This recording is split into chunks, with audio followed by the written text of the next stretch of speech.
Good morning, सुप्रभात। स्वागत है आपका शिवगंगा कोचिंग इंस्टीट्यूट के हमारे यूट्यूब चैनल पर। ठीक है, अभी कुछ लोगों ने बोला कि सर एग्ज़ाम की डेट नहीं आ रही, एग्ज़ाम नहीं होंगे, शायद अभी पेंडिंग कर दें कोरोना महामारी की वजह से। तो ये चीज़ें याद रखो कि सीधी सी बात है, बहुत छोटी सी बात बोलता हूँ कि जब कभी भी आप लोगों को क्या करते हैं ना, 100 जगह 1-1 मीटर के गड्ढे करने से अच्छा है, 100 जगह 1-1 मीटर के गड्ढे करने से अच्छा है 100 जगह आप 1-1 फुट का गड्ढा करोगे, 1-1 मीटर गड्ढा करोगे, 1-1 फुट का गड्ढा करोगे तो उससे पानी निकलने वाला नहीं है। ठीक है, तो क्या करोगे, 100 जगह बार बार प्रयास करने से अच्छा है कि एक जगह ही आप 100 बार उसी गड्ढे को खोदिए तो क्या होगा, पानी निकल आएगा। ठीक है, मेरे कहने का मतलब है कि बार बार छोटे छोटे प्रयास करने से अच्छा है कि एक बार में ही पूरा प्रयास करिए और नौकरी ले लीजिए। ठीक है, आप लोग तैयारी करते हो, 1 महीने एक्टिव होते, 1 महीने बाद फिर एक्टिव हो जाते हो, फिर इसके बाद 1 महीने एक्टिव होते हो, फिर आप लोगों को तैयारी करना है, फिर इसके बाद सब बराबर हो जाना है। तो ठीक है, तो ये सब करने की कोई आवश्यकता नहीं है। एक बार बैठो, एक बार अच्छे से तैयारी करो और एक बार पे ही पूरी तैयारी अपनी कर लो और जॉब ले लो। ठीक है, तो पेपर कब होगा कब नहीं होगा, आपको तो यही मान के चलना है कि 16 अगस्त 2020 को खंड शिक्षा अधिकारी का पेपर होना है, तो आप उसी के लहजे से अपनी तैयारी करते रहिए। ठीक है, बातें अपनी टॉपिक पे। हम लोग का टॉपिक था भारत का संवैधानिक इतिहास, जिसकी 2 कक्षाएं हो चुकी थी, आज ये तीसरी कक्षा है। और हम लोगों ने इससे पहले 1813 तक के जितने भी अधिनियम, चार्टर एक्ट, आयत प्लासी युद्ध, बक्सर का युद्ध से लेकर के 1773 से लेकर के जितने भी एक्ट थे सबके बारे में बात कर ली थी। आज हम लोग बात करेंगे किस पे, 1813 का चार्टर एक्ट। सबसे पहली बात तो ये कि जो भी इस वाले क्लासों में आपको मैं देने का प्रयास कर रहा हूँ, महत्वपूर्ण प्रश्नों का संकलन ही दे रहा हूँ जो आपके एग्जाम बेस्ड से बहुत महत्वपूर्ण है, क्योंकि कॉन्सेप्चुअल बेस से चलेंगे तो बहुत ज़्यादा लेंदी क्लासें हो जाएंगी, इतना समय हम लोगों के पास नहीं बचा है। तो ठीक है, तो हम लोग बात करेंगे क्या, 1813। मैं topic wise point two point इसमें चलना चाहता हूं ताकि जो पॉइंट एग्जाम्स में पूछे जाते हैं वही पॉइंट आप लोगों को मिले, ज़्यादा आप लोगों को परेशान होने की आवश्यकता ना हो। ठीक है, तो सबसे पहले बात करते हैं 1813 का जो चार्टर एक्ट था वो था क्या। तो याद रखना 1833 का जो चार्टर एक्ट आया था, अधिनियम आया था, इस अधिनियम के द्वारा ब्रिटिश संसद ने क्या किया था, ईस्ट इंडिया कंपनी के ऊपर एक, या यह कह सकते हैं कि इसका जो यहाँ पे स्थायित्व था उसको खत्म करने का प्रयास किया था। ठीक है, तो इस संदर्भ में ये सबसे विस्तृत अधिनियम भी माना जाता है 1833 का, कि जहाँ पर कंपनी की शक्तियों को क्या किया गया था, कमजोर किया गया था और भारत के प्रशासन में क्या किया गया था, ब्रिटिश संसद का हस्तक्षेप करने की अधिकता की गई थी। ठीक है, कौन सा अधिनियम था, 1833 का अधिनियम था। पहला प्रावधान। दूसरा प्रावधान इसमें क्या किया गया था, इसमें एक प्रावधान किया गया था कि company, east India company, east India company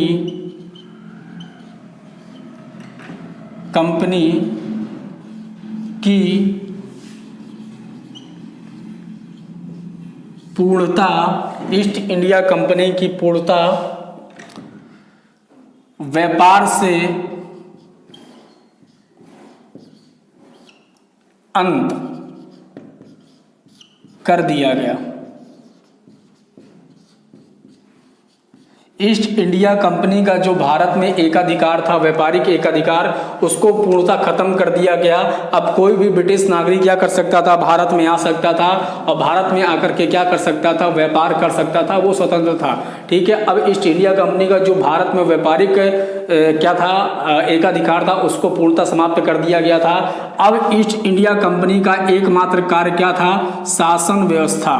क्या था, शासन व्यवस्था को देखना, शासन व्यवस्था को देखना। मतलब अब उसको व्यापार से कोई लेना देना नहीं था। अब ईस्ट इंडिया कंपनी का सिर्फ एक काम था, वो भारत में क्या करेगी, शासन व्यवस्था को देखेगी। ठीक है, दूसरा प्रावधान क्या किया गया था, दूसरा प्रावधान यह किया गया था, जब सीधी सी बात है, अब यहाँ पर हर ब्रिटिश नागरिक कोई भी आ सकता था और भारत में आकर के क्या कर सकता था, व्यापार कर सकता था। जब इस कंडीशन को हटा दिया गया, सीधी सी बात है, बहुत सारे ब्रिटिश क्या किए थे, व्यापारी जो थे भारत में आ गए। यहाँ पे ब्रिटिशों की संख्या ज़्यादा होने लगी। जब यहाँ पे ब्रिटिशों की संख्या ज़्यादा होने लगी तो सीधी सी बात, भारत में जो कानून थे उन कानूनों के बारे में उनको जानकारी नहीं थी। तो अब क्या किया गया कि ब्रिटिशों के अनुरूप भारतीय कानूनों को ढालना किया है। क्या किया गया, ब्रिटिशों के अनुरूप भारतीय कानूनों को ढालने का प्रयास किया गया और इस प्रयास के लिए क्या की गई, नई विधि संहिता की तैयारी की गई। कि अब नई विधि संहिता बनाई जाएगी, संहिता बनाई जाएगी, तो याद रखना तो इसमें क्या किया गया, इसमें यह किया गया कि परिषद, जो गवर्नर जनरल की परिषद थी, परिषद में एक नया सदस्य जोड़ा गया। क्या किया गया, नया सदस्य जोड़ा गया और इस सदस्य को बोला गया विधिक सदस्य। एक नया सदस्य जोड़ा गया, विधिक सदस्य। ठीक है, पहले गवर्नर जनरल की परिषद में 4 लोग होते थे, लेकिन जब विधिक सदस्य जोड़ दिया गया तो अब संख्या हो गई 5। विधिक सदस्य जोड़ा गया और क्या किया, एक और कार्य किया गया, विधि आयोग की स्थापना की गई। क्या की गई, विधि आयोग की स्थापना की गई। ठीक है, विधि आयोग की स्थापना की गई। अब ये जो नया विधिक सदस्य जोड़ा गया था और जो विधि आयोग का पहला अध्यक्ष था, इस अध्यक्ष का नाम था लॉर्ड मैकाले। क्या नाम था, लॉर्ड मैकाले। अब याद रखना, अगर आपसे क्वेश्चन पूछेगा कि भारत का पहला विधि अधिकारी या भारत के पहले विधि आयोग का अध्यक्ष कौन था, तो आप बोलेंगे कौन था, लॉर्ड मैकाले था। कौन था, लॉर्ड मैकाले था। ये 2 क्वेश्चन हुए। तीसरा प्रावधान क्या किया गया था, तीसरा प्रावधान किया गया था कि जो अब बंगाल का गवर्नर जनरल था, क्या था, जो बंगाल का गवर्नर, बंगाल का जो गवर्नर जनरल था, अब इसे क्या कहा जाएगा, बंगाल के गवर्नर जनरल को अब भारत का गवर्नर जनरल कहा जाएगा। भारत का गवर्नर जनरल कहा जाएगा। ठीक है, तीसरा प्रावधान क्या किया गया कि भारत, बंगाल का जो गवर्नर जनरल था, उस गवर्नर जनरल के पद को सिर्फ क्या किया गया, खत्म करके भारत के गवर्नर जनरल में कन्वर्ट कर दिया गया। कहने का मतलब ये है कि अब संपूर्ण भारत में एक गवर्नर जनरल होगा, जो जितने भी समस्त ब्रिटिश भारत, जहां जितने भारत के हिस्से में ब्रिटिश की सत्ता थी, उन सब के लिए क्या करेगा, कानून बनाने का अधिकार रखता था। ठीक है, क्या करेगा, कानून बनाने का अधिकार रखेगा। चौथा प्रावधान क्या किया गया, चौथा प्रावधान किया गया कि संपूर्ण ब्रिटिश राज्य के लिए एक बजट का प्रयोग किया गया। एक बजट का प्रावधान किया गया। अब क्या था, अब ये किया गया कि जितने भी संपूर्ण भारत है, जितने भी ब्रिटिश संपूर्ण भारत है, इस संपूर्ण भारत में क्या होगा, एक ही बजट बनाया जाएगा संपूर्ण भारत के लिए, और उस बजट का निर्माण कौन करेगा, गवर्नर जनरल के अंतर्गत होगा। ठीक है, क्योंकि अब जो भारत का, जो बंगाल का गवर्नर था, अब उसको भारत का गवर्नर जनरल बना दिया गया था। ठीक है, इसका स्क्रीनशॉट ले लीजिए, आगे बढ़ें।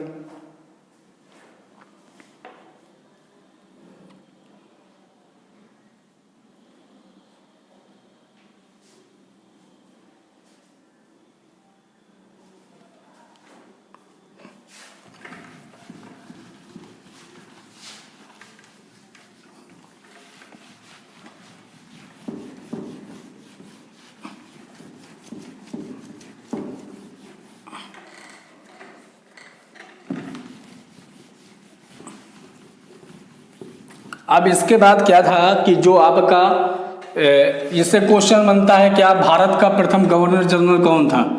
भारत का प्रथम गवर्नर जनरल कौन था, जनरल कौन था, तो Lord William Bentinck, Lord William Bentinck.